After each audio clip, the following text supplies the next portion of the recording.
এয়ারপোর্টে ঢুকে যাওয়ার পর হাতে আমাদের এখনো 3 ঘন্টা সময়। আর আমাদের এয়ারপোর্টটাই এতটা সুন্দর, সেখানে টাইম পাস করাটা কোনো ব্যাপারই না। আমরা 3 জন মিলে এয়ারপোর্টটা খুব ভালোভাবে এক্সপ্লোর করেছিলাম। আর আমাদের যেসবের প্রতি বেশি অবসেশন সেই সব শপেই আমরা ফার্স্টে ঢুকেছি। এটা একটা স্কটিশ ব্র্যান্ডের সানগ্লাস, ব্র্যান্ডটা হচ্ছে ম্যাগফি।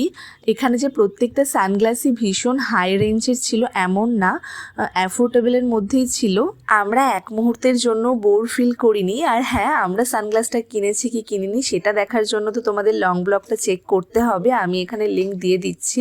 ঘোরাঘুরির পর একটু ভালো ভালো ফটো ক্লিকও তো করতে হবে না, তারপরে আমরা কিছুক্ষণ ছবিটা তুলে নিই। ফটো তোলার পরও আমাদের হাতে অনেক টাইম। তারপরে আমরা গেছিলাম ব্যাগের শপে। ব্যাগ আমি ক্যারি না করতে পারলেও দেখতে কিন্তু আমার খুব ভালো লাগে। সব ঘুরে ঘুরে এবার আমরা একদম শেষ প্রান্তে চলে এসেছি। আর এখানে এসে পেয়ে গেলাম মায়ের এত সুন্দর একটা মূর্তির দর্শন। চলো এখনকার মতো টাটা, পরের পার্ট নিয়ে আবার আসছি।